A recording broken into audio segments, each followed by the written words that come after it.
শুভ সকাল সবাইকে। আশা করছি সকলেই ভালো আছেন। আজ আমি আপনাদের নিয়ে যাচ্ছি বাংলাদেশ থেকে ভারতের সাংস্কৃতিক রাজধানী কলকাতায়। আমার এই যাত্রা শুরু হয়েছে ঢাকা থেকে গ্রিন লাইনের আরামদায়ক বাসে করে।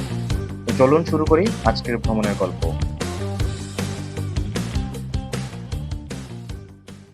সকালের নরম আলো আর ব্যস্ত ঢাকা শহরকে পেছনে ফেলে আমাদের বাস ধীরে ধীরে এগিয়ে চলছে কলকাতার পথে। কিছুক্ষণ পর আমাদের বাসটি একটি নির্দিষ্ট স্থানে বিরতি নেয়। এখানে আমাদের বাসটিতে তেল নেওয়া হবে। তেল নেওয়া শেষ। এখন আমরা আবার যাত্রা শুরু করলাম কলকাতার পথে। গ্রিন লাইনের বাসের সিট এবং পরিবেশ বেশ আরামদায়ক, তাই দীর্ঘ পথের ক্লান্তি খুব একটা অনুভব হচ্ছিল না। আর কিছুক্ষণ পরেই আমরা পদ্মা সেতুতে প্রবেশ করব। ইতিমধ্যেই আমাদের ড্রাইভার মহোদয় বাসের স্পিড 80-তে লক করে রেখেছে, কারণ এই সড়কের স্পিড লিমিট ছিল 80। এখন ঘড়িতে 8:32। এখন আমরা পদ্মা সেতু টোল প্লাজাতে রয়েছি।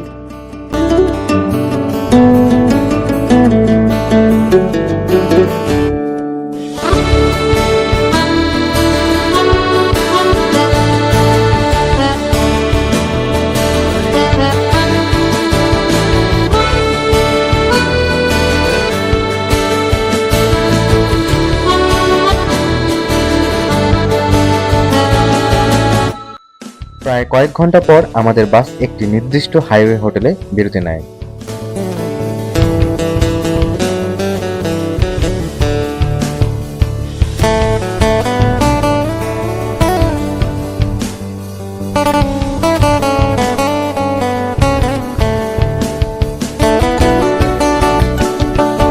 আমি এই সময় সকালে নাস্তা সেরে নিলাম এবং একটু হাঁটাহাঁটি করে ফ্রেশ হয়ে নিলাম। দীর্ঘ যাত্রার মাঝে এই ছোট্ট বিরতিটা সত্যি বেশ স্বস্তিদায়ক ছিল।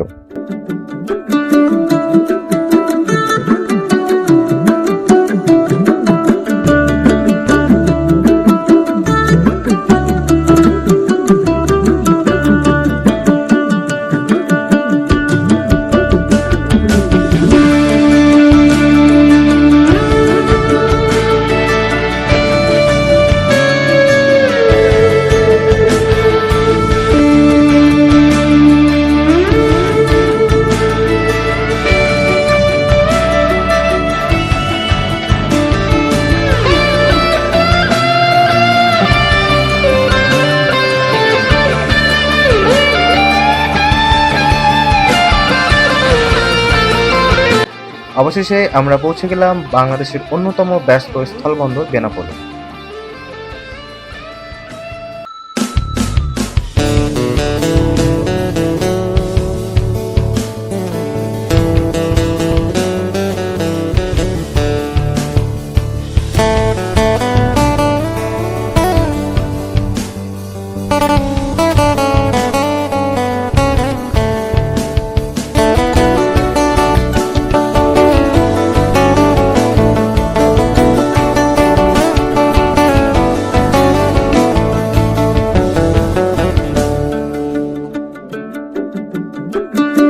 এখানে ইমিগ্রেশন ও কাস্টমসের আনুষ্ঠানিকতা সম্পন্ন হওয়ার পর শুরু হলো যাত্রার সবচেয়ে ইন্টারেস্টিং অংশ, সীমান্ত পার হওয়া। বাংলাদেশের বেনাপোল থেকে ভারতের পেট্রাপোল সীমান্ত অতিক্রম করে আনুষ্ঠানিকভাবে প্রবেশ করলাম ভারতে। নতুন দেশ, নতুন পরিবেশ আর নতুন অভিজ্ঞতার অনুভূতি সত্যি অসাধারণ ছিল। সীমান্ত পার হওয়ার পর রাস্তার পরিবেশ, যানবাহন এবং আশেপাশের দৃশ্যপট কিছুটা ভিন্ন মনে হলেও বাংলার আবহ যেন এখানে একই রকম অনুভূত হয়।